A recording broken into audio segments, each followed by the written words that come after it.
Hello, I'm Julian. and I am Tom. We are Team Binge. Thank you for joining us. We are here for episode 2 of The Last of Us. This episode is called Infected, and we are watching this show because it has infected our hearts, and we love it so much. Really, the whole basis of this is Tom really liked a video game, so he's making me watch a show, and I am enjoying that show. Tom, first impressions. This is your baby. This is something that ever since you were a child, you wanted them to birth onto HBO. Now that you're staring at the placenta, no, that's too much too soon. Now that it is a gross show though. Now that you're looking at this newborn child, Tom, how are you feeling 2 episodes in? Yeah, I'm still loving every minute of it, man. Like the extra bits that they're adding to the world, especially in this kind of cold open with Jakarta, was just so great. And all the main bits that I knew were coming here. I knew of Tess's demise. I knew how it played out in the game. And it is shot so similar to what we've seen in this episode. Just fantastic, and can't wait for more. Must have been nice to know about Tess's demise and how it was coming. As someone who's seen, I mean, they do a really good job. All the movie posters are 3 people in it, so you obviously knew the journey was going to be 3 people, and then they pull the rug out from under you. Well, that's not true. We knew she wasn't going to last. But you mentioned Jakarta. I always thought Jakarta was like a karate adjacent, like I've got a yellow belt in Jakarta. But Jakarta seems to play a bigger role in this. Turns out it's, I don't know, a city-state, maybe a country. I'm not real sure. But it's important to this show and video game, apparently. Yeah, I think we learned about Jakarta from, we might have mentioned it last time, right? Playing that board game Pandemic, because that was one of the cities you have to save. So Jakarta is I think it's the capital of Indonesia. That's fine. I didn't come here to learn anything, so please don't try and force this knowledge on me. I'm here to talk about a TV show about zombies, and that's what we're going to do. You didn't ask me, but I'm going to tell you, Tom, I did enjoy this episode. I'm enjoying this show. I once again have no idea what's happening in terms of where it's going to go because I did not play the video game. I did, to this show's credit, look up how much a PlayStation cost, and then I quickly decided not for me, and we'll just watch the show instead of playing the game. You, of course, were generous enough, because you're a very generous and kind friend, to offer it to me. To borrow yours, I should say, to play the game. But I think you said only after you play through it again. So that would be like a third playthrough for you. Correct. This is factually accurate. Is this a game, and maybe this bleeds into the show, with multiple endings, or is there only one way this all ends? It is a linear game, so there really is only one ending. Okay. It's not like you can, collect a certain amount of collectibles throughout and get, a true ending. The ending is the ending. It's the Highlander of video games. There is only one. There can be only one ending. But this does feed in because there are 2 games in this series. And from what I've read in some of like the initial articles talking to Craig Mason and Neil Druckmann, the kind of lead creators of the show, is there's 2 games in the series, and I don't think they plan on doing anything else other than the 2 because of the story and what's kind of being told. They don't want to try to do fan fiction stuff and create more. They could do spin-offs and things like that because it is a fun universe, and likely this will be very successful. But I think from these current showrunners, the plan would be for 2 seasons, or maybe split up the second game and do, maybe a 3rd season. I don't know. Sure. I'd love to see where Tess's storyline goes. Well, you could get prequel Tess stuff. No, I want to go forward from this episode. Okay. Here's what I appreciated about this episode specifically. I feel like first episodes, pilot episodes, they're establishing characters. They're kind of painting a picture of the world as the characters are like in them now and how it kind of started. This one goes even farther back and is like, hey, here's how it really started from September 24th, 2003. Here's what it looked like right before. And I feel like they did a really good job in terms of showing us how this started, giving us the creepy level of fear. This mycologist? Could that possibly be? Or mycology professor? We're going to go with mycology professor. Yeah, you got it. Thank you, Tom. Starting with her and kind of showing from listen, science isn't real. You know my stance on this. But they use kind of science to explain to us how this could happen and like the level of terror that it causes this person, which I think is they just do a very good job of painting how the world ends essentially, and the absolute hopelessness that we're heading into. And the build of it is just so incredibly well done. Like this in and of itself is its own little movie just to create more terror and suspense as we know what's coming. But the actress that played this kind of doctor was so incredibly good with all the little mannerisms, like the way they establish her professionalism, just looking through the microscope in the beginning, like, oh, why did you prepare the slide like this? Like, okay, got it. She's an expert. She knows what she's talking about. And we'll kind of get through some of the beats, but really, really cool and well done. And I love this setup too, because this is kind of stuff you can't really explore in the video game. All you get in the video game is just some kind of backhanded articles you might find on a newspaper that says, oh, there's some kind of sickness across the world. Who knows what's going on? But the video game focuses very specifically on America and what's happening throughout the United States, and less so about it being a global pandemic or phenomena, which clearly it is. So this is just such a great addition and adds so much to the series. There's not a scene where you're playing a mycology professor on her lunch break, eating in a lovely little restaurant, and these military police put you in the back of a car, and you're on like a 5-minute ride before you ask, am I under arrest? I thought that was were your Miranda rights read to you? There's not a press X to have your Miranda rights read. Press triangle to try and run.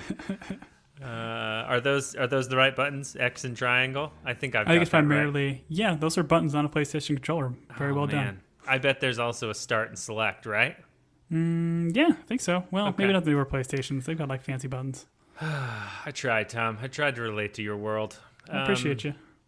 Our one of our good listeners, Seth, had mentioned that he wants to watch you stream a playthrough of The Last of Us, and I think that's a brilliant idea. Listen, I feel like you could probably get the same, well, actually more humor and more competency by just watching Conan. I'm sure Conan probably played this on one of his Clueless Gamers. Yeah, Clueless Gamers, exactly. He's funnier and more competent than I would ever be. So I would give that a go, but I'm not above it, Seth. Thank you for the suggestion. We do get some cool, like in this where she gets to the lab. To your point, there's some great microscopic binocular action. I don't know what a microscope is called. A lot of good. I mean, it's tough to make that stuff real thrilling, but they do a great job there. So we're examining a body. There's a infected leg bite. This was all super gross. We're cutting open legs. We are pulling fungi out of the mouth. I wrote in our notes, Tom, nope. I don't like any part of this. Right when she puts her like fingers in the mouth, of course go right to, it's going to chomp down. It's taking her out. But I love the way they were reserved, right? They just kind of showed her pulling the tendrils out. The tendrils still kind of like moving in her hand. And she, at this point, realizes what is happening and just drops it and books it out of this room. I was screaming, bite her fingers, you naked person. But it never happened. She has a conversation. I appreciate this. The police officer's explaining, we had a violent worker at a flour and grain factory.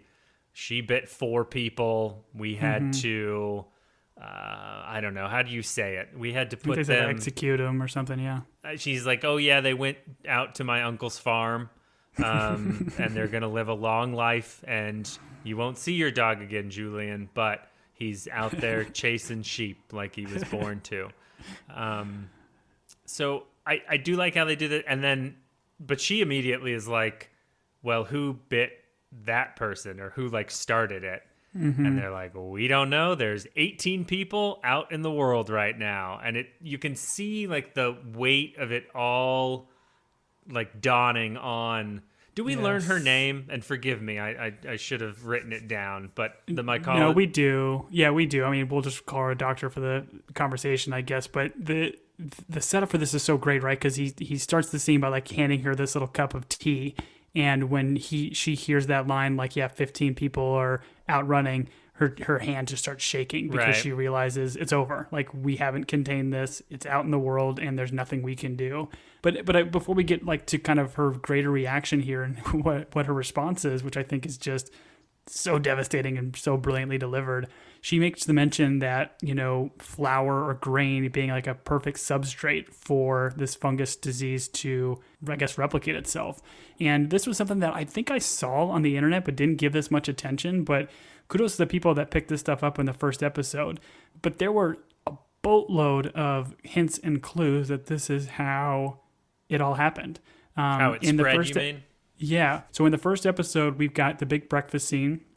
And in that, they're looking for pancakes, right? And they ran out of pancake mix. They don't have any of that. So boom, this family of 3 here is not eating flour. They go outside and they see the old lady being fed biscuits. They asked, hey, do you want some biscuits? They're all like, no, I'm on the Atkins diet. So, okay, Joel doesn't eat carbs. breads and stuff like that. Carbs, there you go. He's a no-carb guy. I know that game. Yes. I haven't had a carb since 2008. Come on. Sorry. Then we've got the oatmeal cookies, and she, of course, wanted chocolate chip cookies. Probably would have destroyed a lot of those, but didn't eat them because they were oatmeal. He ultimately doesn't. They were raisin. Sorry. No one's going to eat the raisin cookies. No raisin cookies.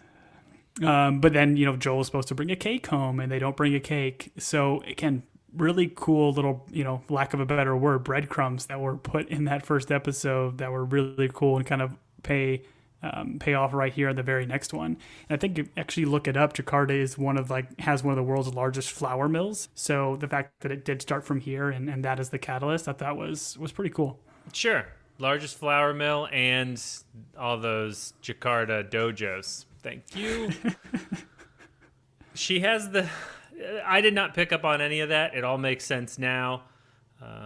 And just reiterates people don't eat flour or carbs.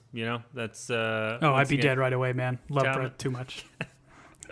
I had 4 pizzas for breakfast, so I'm probably a zombie at this point. But I had pizza, so I'm okay. The doctor explains, listen, there's no medicine, there's no vaccine. I've got a solution for you, and you're gonna love it. Start bombing everyone, everywhere, all over town. And I think this is interesting. You would think a person in that position would be like, I am going to grab my family and leave as soon as possible, or like, hey, we need to escape, I need to get out of the city. But her response is, I would like to go home now to be with my family. Essentially, either giving herself up to whatever contagion is about to happen or the carpet bombing that's about to happen. Yeah, like she realizes she was too close to it, and who knows if she got infected or whatever it might have been, but she knows there's no way out of this, and the only way to potentially save it is to just level this city and hope that it gets contained. And we even get a line, I think, a little bit later when they're kind of walking outside the QZ, and Ellie kind of stumbles over a big crater in the ground, and Tess even has that line saying, they tried to bomb all the major cities, and it worked in this one, but it didn't work everywhere, which is, again, kind of a cool little callback to this opening credit sequence. Listen, based on how quickly that officer on the radio was like, oh, just shoot them, I would think it sounds like the military complex in this show is not afraid to bomb everyone, everywhere, all the time. Very true. Which I haven't seen that movie yet, but I'm going to. Then we hit the credits, or was there part of that? So none of that was touched on in the beginning of the game, right? This was all kind of new, this establishment of having the Jakarta scenes. Yeah, I think in the game it says it started in South America, some sort of like crop or something that spread the virus, but not specifically here in Jakarta. So that's all just kind of new made up stuff for the show. Wonderful. We find Ellie peacefully sleeping in a garden. The light is hitting her just wonderfully, and she's sleeping with her comforting old switchblade, as most children do. Yes. Instead of little stuffed animals in this universe, you have sharp, pointy switchblades. Yeah, don't squeeze them too tight. Those suckers will open, you know? One thing to mention up front on this episode, this is Neil Druckmann, the guy who really created and wrote the video game. This is his directorial debut for this one. So it was pretty cool that he got a chance to direct and bring these scenes to life that he created in a different medium. Listening to some of his interviews is pretty interesting because he talked about, in the video game world, you have just a bunch of people on a stage. You don't have backgrounds and sets. You can build all that stuff in post-production, and how much more he paid attention to where the camera was, what the shots need to be in the backgrounds. And that was pretty interesting for somebody like this that's worked so heavily in one medium and trying to translate it into another. And I think he did a fantastic job. But there's a cool sequence in this too, and it's kind of a callback to the first episode as well, with the kind of relation of butterflies, because as Ellie's kind of laying on the ground, you get a little butterfly that kind of flutters past her. And it's kind of a callback to the very first episode where you see Sarah laying in bed and she has like a butterfly pillowcase and I think butterflies in her room.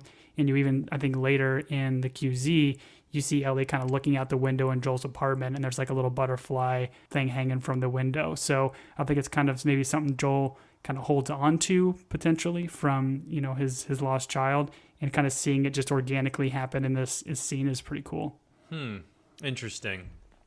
I always assumed the butterflies were an offshoot of the fireflies, who were an offshoot of the sci-fi original Firefly. It's possible. What I appreciate about this show is, for as bleak as it is, there are like comedic moments, which, as someone who appreciates a dark comedy, I enjoy. So Ellie wakes up, she's like, kind of just coming to, and then just the way the camera cuts, it's Joel and Tess like watching her like very intently. He's practically got the selector switch on fire and finger on the trigger, like just waiting for what's going to happen. And they start having a conversation about just her not turning and her being fine and the things that are going on. I'd appreciated at this moment, Ellie drops a hard F-bomb, and my son had wandered out of his room well after bedtime. And we watch it with subtitles, so when you race to pause a show, and then you just pause it, and the F word. Anyways, thank you, show. Thank you, show. He already knew it, but it's just nice to reinforce it every once in a while. Well, and show him that, young adults use it. So. Yes. And if he's ever in a zombie apocalypse, I give him all the permission to use it as much as possible. He's already got a switchblade, so we're halfway there. The discussion about whether or not Ellie is going to turn, and they're almost having a conversation. Actually, I think they're essentially having a conversation of, should we just shoot her? And Joel's like, listen, let's take her back to the QZ and let someone else shoot her. Like, I don't want to do it. So it's a fun little conversation. And then once again, kind of the comedy of this is they're eating beef jerky and she pulls out the most delicious fried chicken sandwich that I've ever seen in my life. And she's like, oh yeah, I got dozens of these. Got a backpack full of chicken sandwiches. I don't know. There was some comedy in this moment that I appreciated. I wonder too if they're trying to do a little bit like she's eating bread, like she is immune to this disease, but she's eating flour and grain and things like that. I imagine at a certain point, bread is going to be the main meal of an apocalypse because that's kind of all you can readily make. So sure. Maybe it isn't, but I thought that was kind of interesting. The discussion of, Ellie, what are you worth? That's what, and something I watching this episode I really appreciated about Tess's character, and we'll talk about it a couple of times, is she is asking questions that you could say are almost surface level, and in this moment she like reveals it, like, I'm trying to find out what you're worth if we're going to trade you.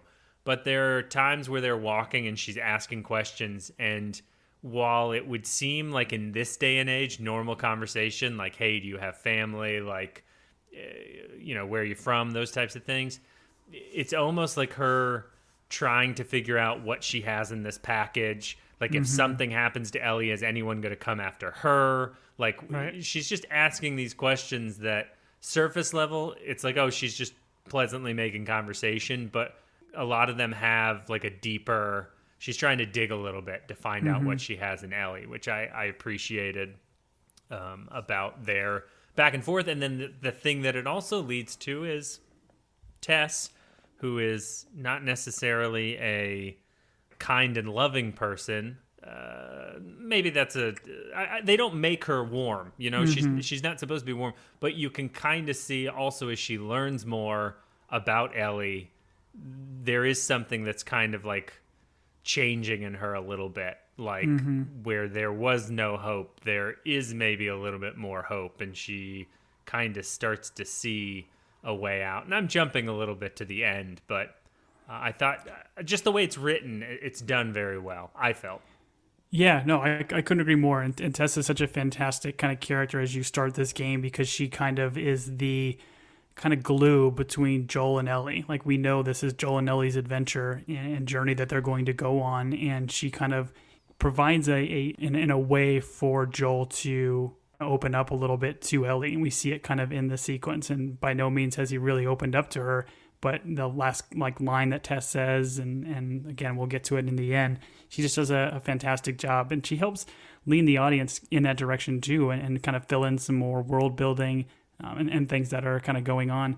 I did also hear something from the creators where they talked about trying to potentially give Tess a backstory, and one of the ideas that they had floated, and they might have actually even wrote it, was the idea in her pandemic, and how it started for her, was her husband and child both got infected, and she killed her husband, but she couldn't bring herself to kill her child. So just like locked the child up in a basement and just like ran away. And that was going to be her kind of tormented past backstory, which, I mean, had they have explored that would have been very interesting, but I just don't think they had time for it. But it's interesting to think about the creator's mindset, and they have a lot of this stuff kind of working in the back of their minds as they're filming these scenes and how characters react. It just shows the level of detail that these incredible creators have. Sure.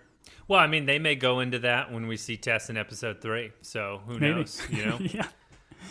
We have this wonderful moment, and I do mean wonderful, where Ellie's like, listen, Marlene told me not to tell anyone, and I'm telling the first people I meet. She's just that like aside. It's a great throwaway line. I'm supposed to keep this a secret. Now I'm going to tell the first person that asks. And Ellie's like, my purpose is the Fireflies have doctors. They're working on a cure. They think I'm the key. And Joel's reaction, which makes more sense in this world. I'm jumping the gun again, but Ellie is talking about all the myths of like what is happening outside the QZ. Like, are there super infectors or whatever? She's talking about all these like monsters in the dark. And so the rumor mill has just run rampant for the last 20 years because people are pent up. They think, oh, hey, we get out west, there's so much internet in California, we'll be rolling in it, And so his reaction of, we've heard this before, we've heard it 1,000 times, I don't buy it, like, we're done here, let's go back, I think is a as a cynic myself, I really related with Joel when he was like, listen, it's been 20 years. There's no cure. We're just trying to survive. And this also is the moment where Ellie does he says something, if she so much as twitches, and she does are they called zombies or are they called clickers? They're called the infected. Oh, the infected. Okay. The word clicker was thrown around during the making of, and I was like, oh, I understand that, but I don't think they use it in the show. Maybe they use it in the game. I don't know. But Ellie does her zombie impression, and it's like, Ellie, pick your moment, and that was not it. Like, dude's got a loaded gun and a quick trigger finger. Like, let's not. I don't know. I thought that was very funny. It's great. I mean, and this I don't think specifically was in the games, but it just continues to push and show how cool of a character Ellie is in the game, and kind of her snarky attitude. And Bella Ramsey just absolutely brings it to life, and it's so great. And then they start to leave, and she's like, "Can I have a gun?" And they're like in unison, "No." I feel like this is like a Lethal Weapon. Joe Pesci, "Can I have a gun?" "No." "I guess I'll just throw a sandwich at them." Like, her response, I don't know. Once again, this is very funny in a very bleak and dark time.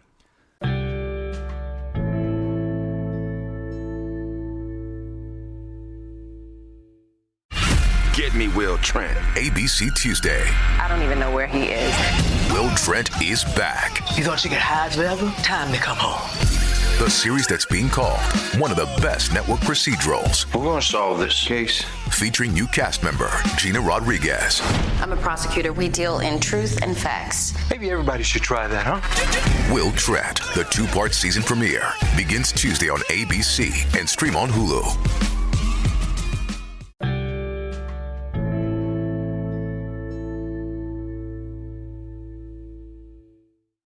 This is then us seeing kind of the world for the first time. During day, right? Yeah, during day, post-apocalypse, post-outbreak.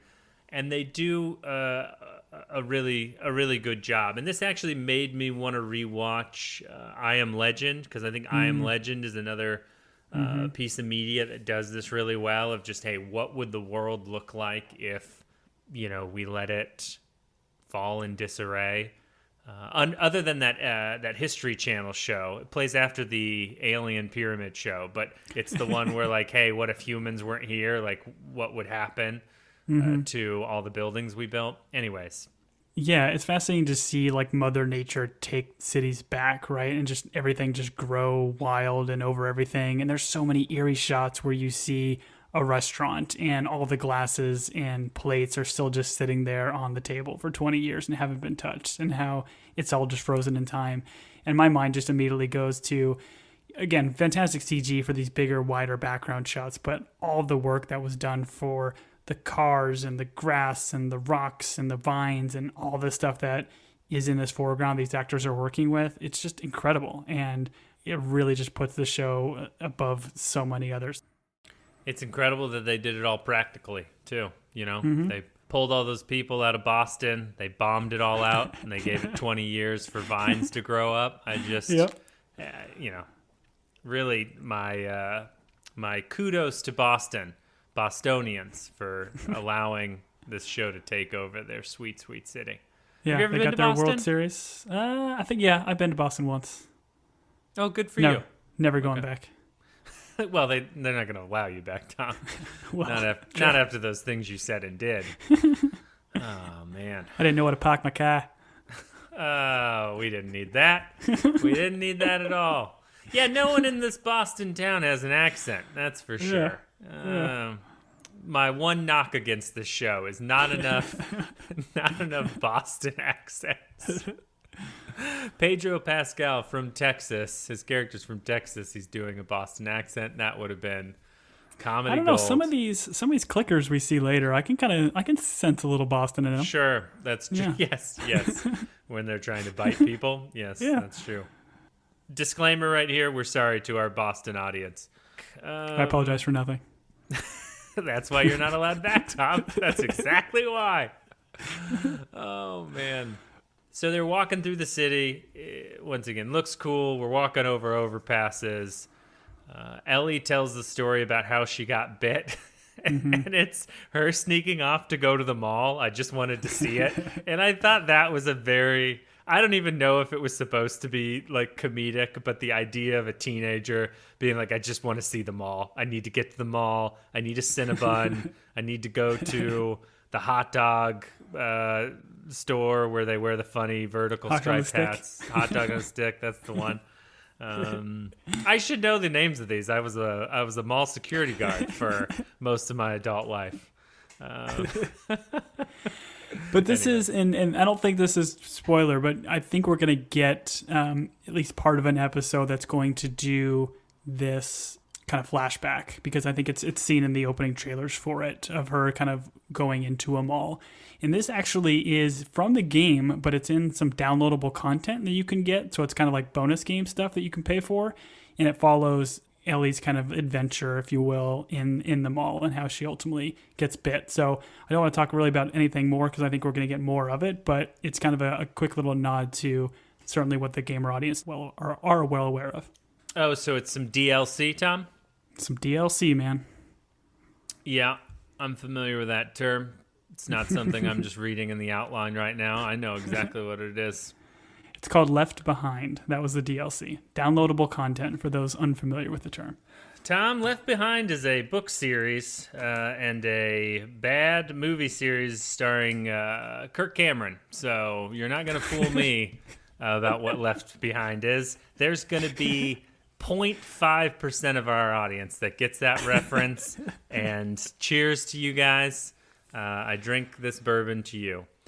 Tess.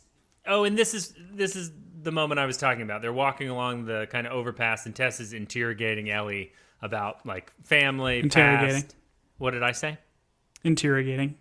She's interior decorating her past. Listen, if we're gonna stop and correct everything I say wrong, this is gonna be an hour and a half pod. Oh wait, they are typically. All right, never mind. Listen, I'm going to say I said the words that I said, Tom. That's all I have to say. You chose your words very carefully. I did not choose them carefully, but I did say them. All right, so Tess is man, I do not like you right now. Tess, that's a lie. I really do like you. Tess interrogates Ellie about her family and past, and once again, it's not like, hey, I'm making conversation. It's I'm digging in order to find things out. Because you are a package and an asset. I'm trying to figure out what I got myself into. This is also where Ellie is talking about, hey, are the stories about super infected true?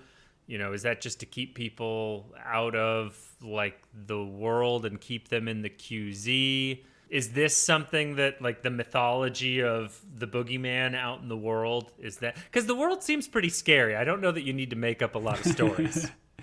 They don't get into that bit about, really what's going on out there. I think everybody just that's in the QZ is there for a reason because they don't want to be out and have some form of protection.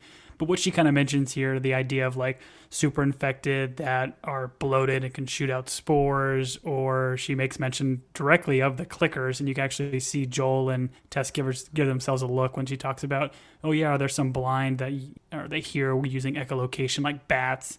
So again, all of these kind of things are from the game. So we get the clickers. I'll be interested to see if they do other kind of these versions of infected, because the way it is in the game, it's like how long a person has been infected. So if you've been infected for like 10 years or something, then you might be a clicker. If you've survived all 20 years, maybe you're some sort of like, special bloated corpse of a thing that's been entirely taken over by the fungus. So there's different stages of the infected in the game. So who knows how much more we'll get, but clearly we have in these, they're called runners, which are the kind of generic infected, and then clickers are kind of stage 2. I thought it was 20 years you were no longer a clicker, you got your pension, and then you became, but because of, the economy, they pushed that out to 25, right? You don't get your possible. You don't get your infected pension until you're 25. Yes. You get that extra little mushroom on the top of your head. So those ones that have like little like crown looking things, those guys have paid in. Those guys have paid in and are getting their pension. That's a little France is rioting right now joke. Beautiful hotel. They go into this lovely hotel. It's filled with murky swamp water.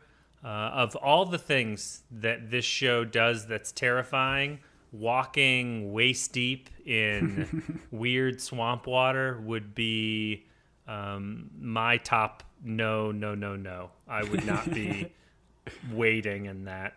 But they do this cool shot where they show like some animals, right? They show ducks in the water. They show a little frog playing the piano, which was fantastic. This frog literally playing keys of a piano was great. Definitely memeable. Did a great job. He did a great job. But I thought that was kind of cool, showing that, not everybody is impacted in terms of species. Like nature is still fine. It's just humans that are infected by the specific brand of fungi. And I think that's actually true to life. I did watch a little snippet of like a documentary with like David Attenborough, where he's talking about this cordyceps fungus and how generally these variations are specific to a species. So the idea of this cordyceps virus being specific to humans, I thought was kind of cool. And you see animals still, really thriving in this environment. I'm sorry, David Attenborough has already done a documentary about how this fungus is going to murder us all. I don't follow. What is happening? It was of like where this kind of mythos of this show comes from. The idea of this being able to infect ants and insects and things like that. You can go watch. I'm sure it's Planet Earth version or one of the many spin-offs of Planet Earth, but it's Attenborough talking about the craziness of this fungi. Yeah, because I think it's rude if someone knows about a disease that's killing us all, they should probably give us a heads up. Yeah, true. They also do a little bit here too where Joel, and again, great little comedy where Joel like jumps into the water and he's really only waist deep, and Ellie kind of mentions she can't swim. This is another fun little Easter egg for the gamers here, where there's a lot of sequences where you have to cross water, but because Ellie can't swim, you've got to like find a crate or some other like weird means to get her across, which can be kind of annoying in the game. So it's kind of funny that they poke fun on it a bit here. Interesting. She can carry a switchblade, but she can't swim. No, which makes sense, right? Like, where's she getting swimming lessons in this world? So I don't know. You can go down to the public pool as long as there's lifeguards on duty. Are there no more? Great moment. Once again, maybe this episode was just a comedy for me because Ellie rolls over to the host desk and she's like banging on the bell. My only issue is she was making so much noise. I was like, yeah, listen, especially the bell. I don't know this world, but stop doing that. I was surprised no one told her to shut up in that moment, but she's like, oh, my luggage, please. She's doing all that, which the exchange of, you're a weird kid, which was so great from Joel. Well, her response to Joel is, you're a weird kid. Your mom went to college. Yeah, it was very funny. We have the jump scare of the dead body, which I didn't jump because I'm not scared. Actually, the time I thought this show was going to get me with the jump scare was the first 20 minutes with Sarah wandering around. That's when I was like, don't be the show that scares me. I don't want that to happen. So, because I'm brave, Tom. They go up 10 flights of stairs. Tess, great moment. She's like, yeah, you try walking up 10 floors with our knees. I was like, amen, Tess. Amen. She's probably got drinker's knees. I love it. Yeah, I know that game. After they make it to the 10th floor, they discover there's some sort of cave-in. I didn't really understand this. I guess typically they were just allowed to go to the balcony. But Tess goes through on her own. And we get a lovely, really strong bonding moment between Ellie and Joel. They're sitting in the hallway, and they start asking each other questions. I appreciate a person that just says, pass, no more questions about me. It was great. Yeah. But it's interesting. She's like, hey, how long does being infected last? And he's like, most of them, they last a month or two, and then some have been around for 20 years. And I was like, oh, that's a weird span of time to be a weird fungi zombie. And then she asks, have you ever killed any? And he's like, dozens, hundreds, more than polio. And she's like, oh, is it hard knowing that they were people before? And he was like, sometimes. I think this is an interesting line, right? Because it kind of foreshadows, not that he has to kill Tess, but he has to leave Tess to her demise. And this is clearly the sometimes where generally he probably doesn't have much hesitation to do this in the world that he lives in. And certainly in the case of Tess, it was very difficult. Yep. In the case of Tess, living through this whole series all the way to the finale, just the three of us, I think the show's called. Just the three of us. Just the three of us. Unfortunately, Tess has a pressure cooker coming her way. We have a conversation about how the infected are all connected through this fungi network. It's as if, Tom, it's as if all the computers in the world were connected to each other on some sort of large web.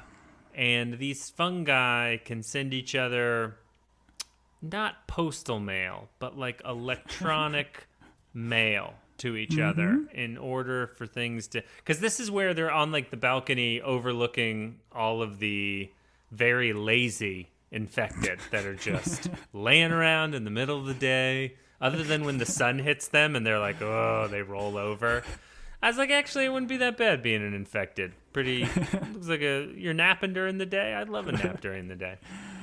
Yeah, and this whole concept it's new to the game, but the idea of these kind of fungal networks, and it works so well for the show where, we see at the end, right, where he touches one or shoots one infected, and then mile away because of the network of this fungi, all the other ones in this big pile notice it or sense it in some form or fashion, and then all come running after them. It's such a cool little add-on for the show that almost would have been cool to see in the game. But this is true to life. There's apparently networks of fungi in forests in like Oregon that are over 3 miles wide. And I think Mason, one of the showrunners, references it as the wood wide web of this big, huge... That guy's a dad, I'm sure. But yeah, the idea that fungus can like send chemicals or, some sort of electrical signals, whatever they do to be able to sense itself, it's fascinating and such a cool add-on to the show to ground it in, form of reality. Yep. That's how you save those Nigerian princes. One root sends another root a message asking them for their bank account information. And the next thing you know, you help that guy get his inheritance. Been fooled too many times. Too many times. But the one time it worked out was pretty nice. Worth it. They don't like sunlight. I'm assuming this is because fungi in general don't like sunlight. They grow in the dark, wet environments. Am I touching something? I think you are. I think primarily in the game, like you fight these guys are generally indoors or in like the sewer systems and stuff like that, because that's where fungi would thrive. Again, cool dynamic where the cloud cover kind of goes away and you see them kind of get... drowned in a little bit of light, and they all kind of squirm and everything. It's cool visual. I think it's important to point out, Tom, that for dinner my spouse made this like beef casserole, and there was a layer of mushrooms and cheese on the top. And mushrooms are really tasty if you saute them and cook them right. And my wife did a fabulous job. So shout out to her. And how delicious did they try eating this fungus? Because I feel like if you would have eaten the fungus, maybe with a little bit of butter, like some salt, saute it a little bit, maybe this fungi infection wouldn't be that bad. Tom, your thoughts? That's true. I don't know. Maybe it's like boiling water, right? And then you can drink it. If you just add butter and put it on a pan, maybe it gives you superpowers. Sure, and you add like some dry macaroni and that orange powder, and then you got a stew going, Anyways, we then enter the sweet museum. I wonder if people from Boston are just like, yeah, that's our museum. Yeah, that's our gold dome building. Yeah, that's that collapsed building. That's where Anyways, it's never going to... we're never going to have a show in our city, Tom, so it's always fun to think we about. We don't get it. No, we don't get it. But we're in the museum. Speaking of my spouse and making mushrooms, she suggested flamethrowers. She was just out of nowhere. We're in the middle. She's like, what about flamethrowers? Couldn't flamethrowers be pretty? And she's like, General Mattis during Fallujah. She's like, yeah, let's get some flamethrowers. But anyways, we find out that the fungus will dry out, and like it only, I guess, transfers signal if it's still living. So if it's dried out fungi, this reminded me. So when Joel bends down and he pulls the root up and it's like dry, and it reminds me. I don't remember what it's from, but there's a scene in a movie where I think it's like Chris Farley. He picks up this dried. It's like a buffalo. It's like a buffalo patty, and he like tastes it. And he's like, oh, the herd's over there. And they're like, oh, you can tell that by tasting that? And he's like, well, actually, I see the herd. And it's from a show called Almost Heroes. I don't know if you've ever, it's a movie, Wagons Tom. East? Is it Wagons East? It's not Wagons East. That's close. Anyways, so Joel tastes the fungi, and he's like, nope, this stuff is no good. It needs butter and salt. And they enter the museum, and we find a freshly torn up body. And I was confused by this because is this not, they reacted like the infected don't typically kill people this way. I didn't understand the shock in this moment. It feels like finding dead bodies would be a pretty normal thing. Yeah, I almost thought they could have done more with it because the idea would be a regular infected would just like bite you, transfer the disease, and move on kind of thing. But the clickers are these, kind of ones that have seemingly are in a further stage of infection with their heads just completely mushroomed out. And they don't have sight, and they have to use echolocation and clicking noises and everything, and they will just rip you apart as opposed to just biting you and moving on. So they're just like a different version of infected. But I almost felt like that body should have been more torn apart maybe than what it was. But I think you get it more from the characters' reactions, how you see Tess and how you see Joel react to this, and Joel like turn into Ellie and saying like, we're not being quiet now, we're being silent, like don't do anything. And it made me think a little bit, Tess did so much little like exposition or helping of Ellie like understand this world, but did not specifically tell them, hey, there's these things called clickers. We clearly know about them. You need to not say anything. And they don't even really tell her that until a clicker is right in front of them. And Joel kind of like mouths it to her like, hey, they can't see anything, but they can hear you. Sure. Yeah, it felt like some information that could have been passed on in the family meeting earlier in the day. But yeah, I did appreciate the acting from Tess and from the people that play Tess and Joel. Like they immediately go into survival mode, and like their ability to look terrified stressed me out in a way that I was like, okay, I don't really know why that sliced up guy is like worse than the rest of the things that are happening, but I'm now on edge. They then go up some sweet stairs. They sign in, they give their library card. I don't know what it takes to get into a museum these days. But they enter this room, and what I thought was so great is it then collapses behind them so they can't go back out that door.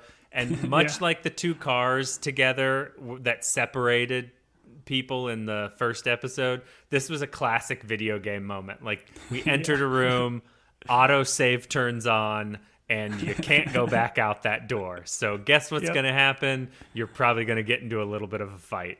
And that's what they're moving through this room. And I did, listen, there's cases full of muskets. Like, come on, let's pull a bayonet off. Let's get the old Brown Bess going. Stabby with those muskets. You know what I mean?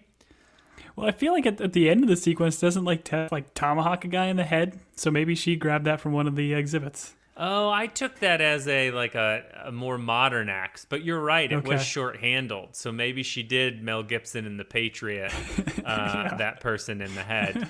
I'm allowed to make that reference because that movie still fun. Fun's the wrong word. Anyways. More muskets, that's all I want from my post-apocalyptic world. This whole thing... kind of loud to load?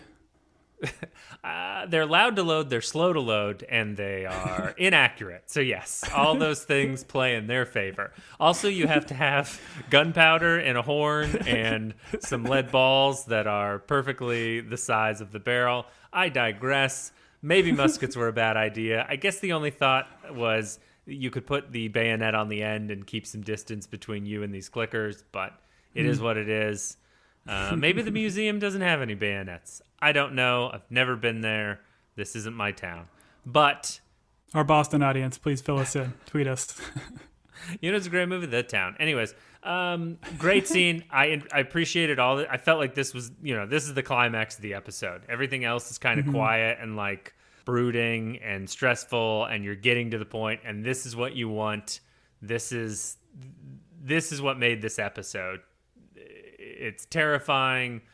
These things are weird, and their faces are weird, and they're trying to eat everyone. I enjoyed this scene, and it stressed me out. for sure. Oh no, that's great. And when you first meet these infected in the game, it's the same circumstance. You're in a museum in Boston, and like you see all the stuff in the background. And when you first kind of hear these clicks and echoes, it is so nerve-wracking because this is like a survival horror game, and a lot of these shots are right from the game where you are inches away and there's just a table in between you and this clicker. But if you're standing still, they won't see you. Or when Joel like steps on glass, you have to be careful not to step on glass in the game or else they will see you and then just come barreling at you. Just so cool. The character design is great. Apparently even like the voice actors that did the clicker noises for the game, this isn't just like, random animal noises or dolphin things that they modulated. These are actual people making all these noises. The same people that made those are the ones that did it for the show. It was pretty cool. I'm sorry, they didn't get dolphins to play the part of the clickers. That's like that's no, I a know thing, what you right? mean. I know what you mean. Yeah. They like the T-Rex in Jurassic Park was a combination of like 4 different. I know what you're saying. It would have been funny if these terrifying creatures would have sounded like dolphins, and you're like, no, that thing's friendly. I'm pretty sure that's the thing that will take you to the person who fell into the well. Like that dolphin's friendly. No, this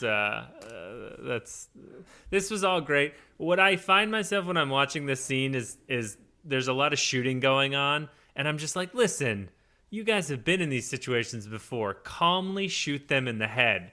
And then I remember any time I've ever played a video game like this where you're supposed to like sneak and then something jumps out and you're just like hold down the trigger, spray everywhere. You just complete panic. And that's me playing a video game. So I'm assuming when real clickers are trying to eat your face, it's maybe a little bit more stressful. But it's funny you say that because in the game it's exactly like that. If one of the slower guys kind of come at you, you can generally aim and get the headshot. But when these clickers, because of the way they walk and like they're all over the place, it's so hard to get them in the head. Yep. I know. I'm familiar with trying to shoot those dolphin clickers in the head. Ellie gets bit again, which I thought was hilarious. I know it's not supposed to be, but her reaction to, like, you gotta be kidding me. Again? Like, that to me was so funny. And then she's like, well, if anyone, it's good that it's me because I'm immune. I thought that was extremely, extremely funny.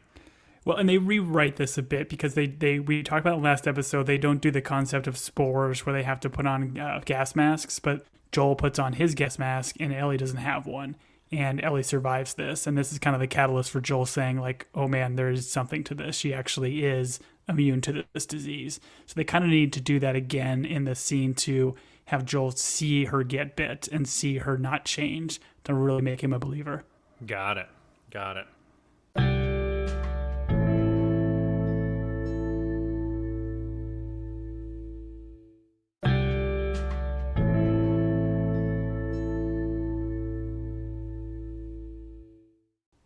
They get through this battle. It's, once again, just very stressful.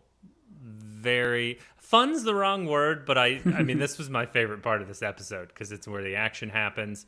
But they're on the roof. Like, Tess is trying to come down from the absolute terror of what just happened.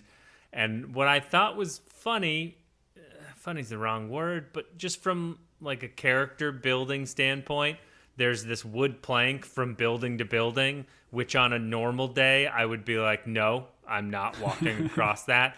But I think in this world and having gone through what just happened, Joel says something like, oh, don't worry about it. He's like trying to comfort Ellie, and Ellie's like, I don't care. She just walks across it. Like, did you see what we just went through in that other room? I had to bayonet someone. Well, I thought about bayoneting someone with a brown vest. Anyways, I thought it was interesting just like developing like what you're afraid of in a world like this. I don't feel like OSHA's coming in and saying if you're 6 feet off the ground, you need a fall arrest harness. People will eat your face. So just walk across the plank, Yeah, and her line was great, right? She's like, that was scary, this is wood, and just walks right past it. That's what she had. That was a great line. Yeah. And these are, again, like a lot of shots taken directly from the game, where she's looking at the Capitol building in the background with this golden dome, and this is kind of like a waypoint for you as you're traveling through the city. You'll kind of constantly see the dome as you're going from rooftop to rooftop, so a really cool visual. Even some of the lines are the same, like, but you can't deny that view as Ellie's talking to Joel. So again, they get a little bit of a bonding moment. And there's even a little bit here too where Tess had already gone down the ladder. I think Ellie then shortly goes after they have kind of a little like quip back and forth. And Joel very quickly just kind of looks down at his watch, which I think is just kind of a tell again that he's, sees probably Sarah in Ellie a little bit. And, sure, he's still trying to kind of grapple with almost developing feelings for a young kid and being her protector. Sure.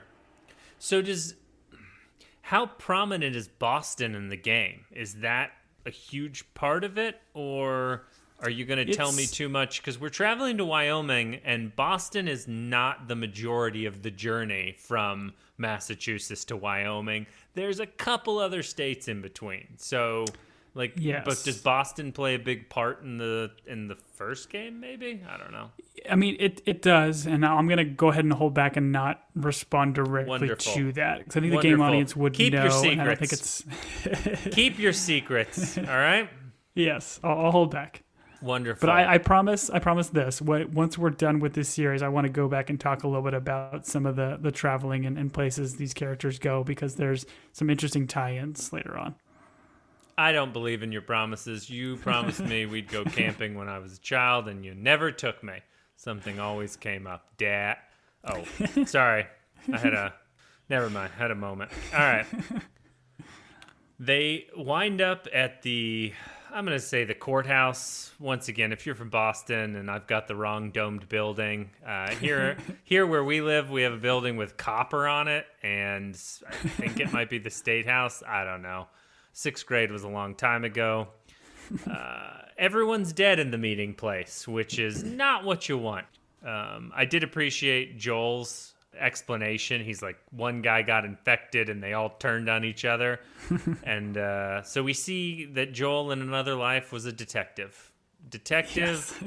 You and him, Tom, would have gotten along because you're Inspector Detective. He would have figured out the after party. Much like you did, I think. Yeah, he's definitely gumshoe level. Gumshoe level. And this is where we'll plug. We watched the after party and talked about it. If you haven't seen that show's fun. It's on Apple. And Tom figured it all out, and I hate him for it. But this is, I think, where we also get the reveal that Tess is infected.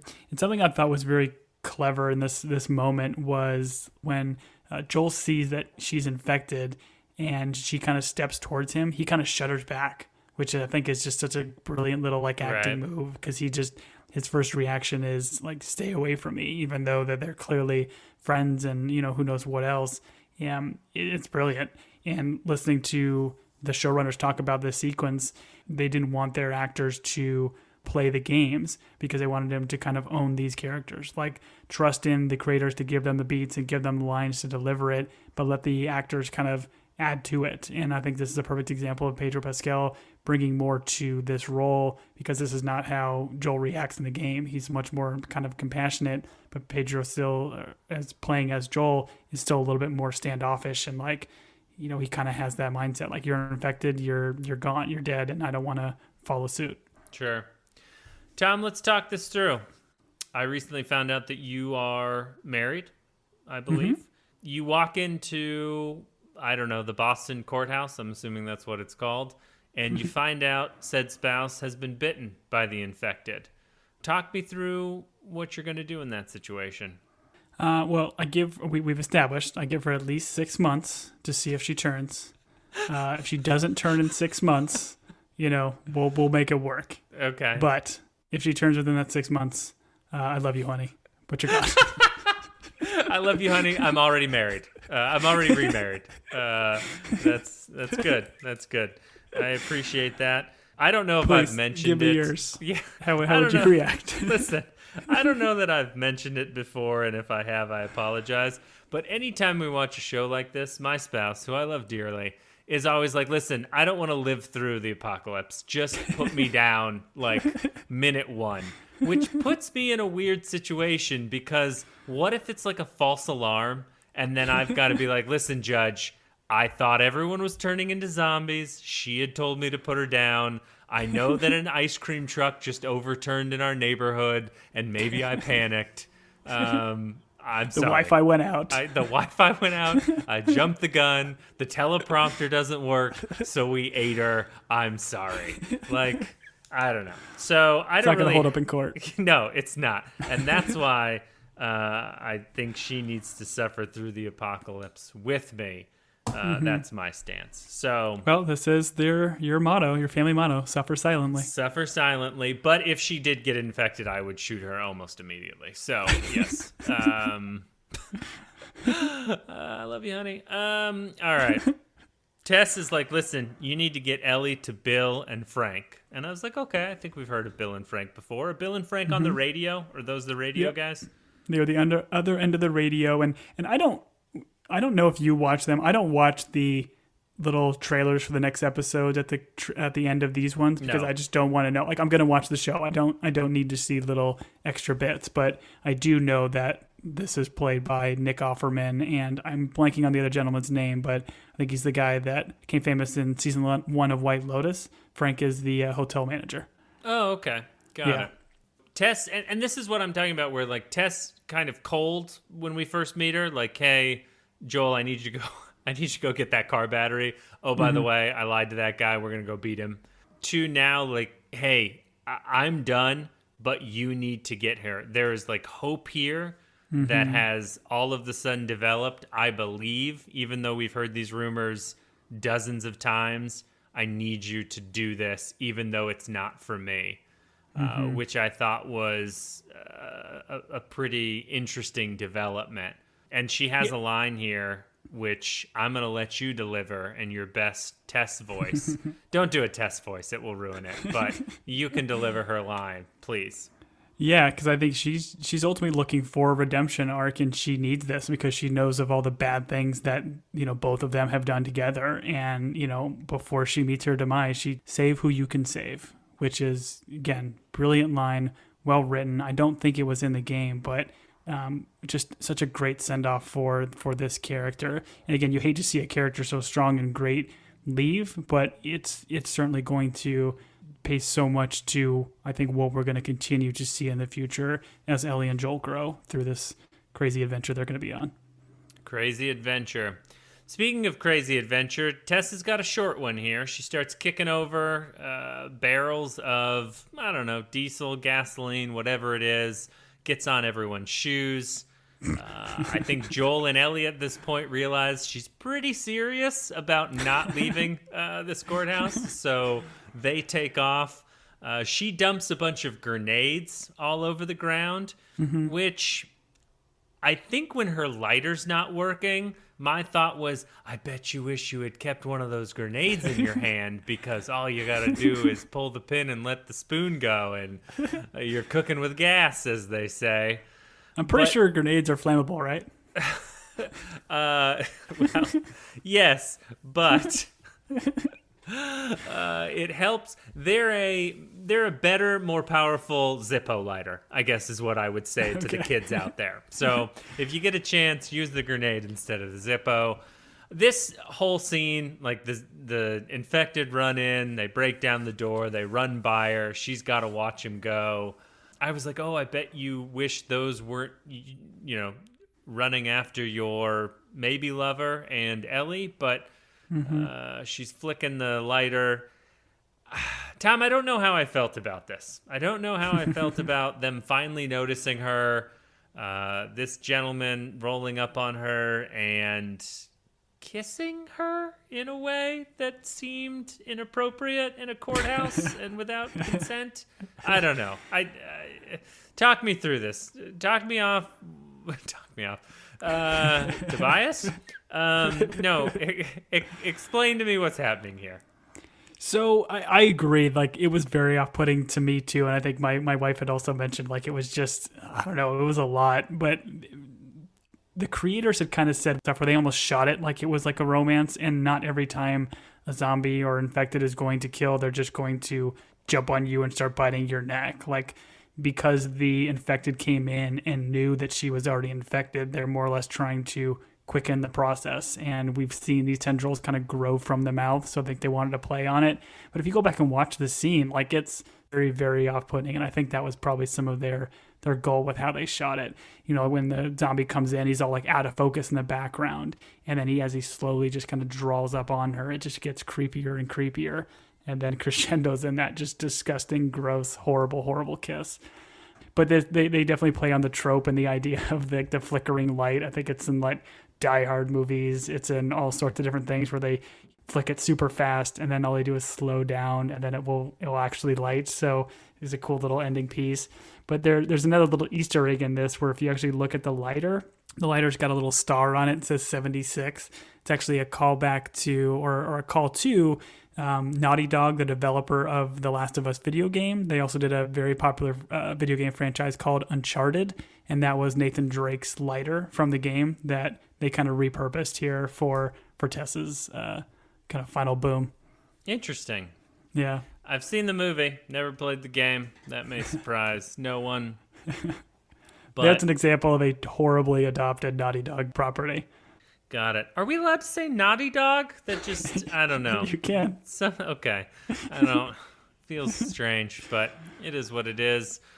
I got to be honest, Tom. I thought Tess would last longer. I don't know anything about the story. I just felt like we needed her a bit longer. Episode 2 seemed too soon. I mean, how many episodes? Are we 10 episodes? I would have appreciated her for at least 5. Yeah, that's all I'm asking for. I don't think it goes up to 10. I want to say maybe 8 or 9, but there's a lot that goes on in this journey for sure. So knowing all the beats and stuff that are going to happen, it's going to be a wild ride, man. There's still a lot of emotion and a lot of things that we're gonna run across, and this is only the tip of the iceberg. First off, I resent you thinking that I'm going to have any sort of emotional response on this journey. And obviously, now that I know we're only staying in Boston, I think they're going to do like the Freedom Tour, where they go to all of the, I don't know, Plymouth Rock, Liberty Bell, the Alamo, all those classic Boston locations that are entwined with American history. I'm excited for them to visit them all. Yeah. But this is how they close the episode. They do a quick little bit of Joel and Ellie escaping. Joel kind of, pointing his rifle, making sure they're not being followed. And he kind of just gives this, I don't know, just this utter despair of a look and just walks away and leaves Ellie there. Doesn't tell Ellie anything, doesn't say follow me, just leaves her there. And she just turns and, just it's kind of deadpanned at camera. It's a brutal ending, and man, this just sets up so much interesting things that are going to continue to happen. I do think this next episode will be Bill and Frank and some of their backstory and how they'll meet up with Joel and Ellie. So again, super excited, especially seeing Nick Offerman join this universe is going to be great. Yeah, it'll be nice to have Ron Swanson around. I mean, he does great work in a lot of different things, but that's probably what he's best known for. Tom, I'm enjoying the show. I'm glad you forced me to watch it. It is well done. I appreciate the pacing of it all. I'm interested to see all of the Bostonian sites. I can't wait for them to get to Fenway and whatever stadium that the Patriots play in. I'm assuming Tom Brady will do a cameo, as well as Ed Sheeran.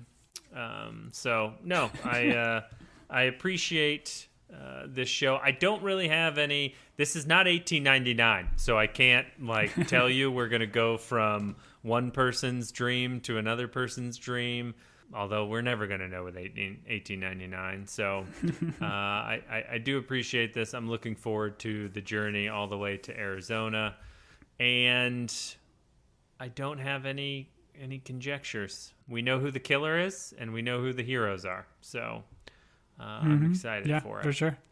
For those of you joining us, we appreciate it. If you have thoughts, concerns, or questions, you can send them to teambingepodcast@gmail.com.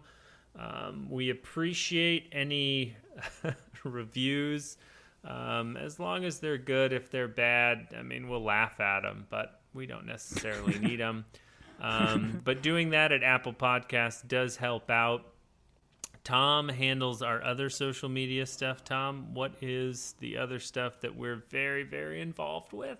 Yes, find us on Twitter at Team Binge or on Instagram at Team Binge Podcast. But again, it's fun to watch this series and have other folks kind of play along that played through the games and understand a lot of the beats that are coming up. And I also love diving into Twitter for a show like this that has an audience already and seeing a lot of the fan art or the fans reacting to it. I mean, I don't know, I might just stay in a specific lane on the internet, but everything I'm reading is just so positive and everybody loves the show and can't wait for more of it, man. Yep. Melinda, we apologize. We're sorry that Stitcher wouldn't play you the 7th episode of the first season of Lasso. We did get that figured out. So hopefully you're enjoying that. We did get news that Lasso's coming out this year in a couple of months, so we're excited to look towards that. Hopefully Ted doesn't get infected. I don't know what happens to London during this whole fun guy outbreak. Tom, let's finalize this by talking about some other media that we've enjoyed. I'm going to go first, and I am going to recommend something that's never been recommended on the Team Binge podcast, which is a movie by B.J. Novak called Vengeance. I think Never heard of it. Go on. It's either streaming on HBO or Amazon, or I'm completely wrong. Just talking to your remote control and it'll tell you what it's streaming on. It's a dark comedy. It's really well done. I was surprised at how much I enjoyed it because it's something he promoted, but it wasn't like all over the place. I don't even know if it played in theaters, but I very much enjoyed it.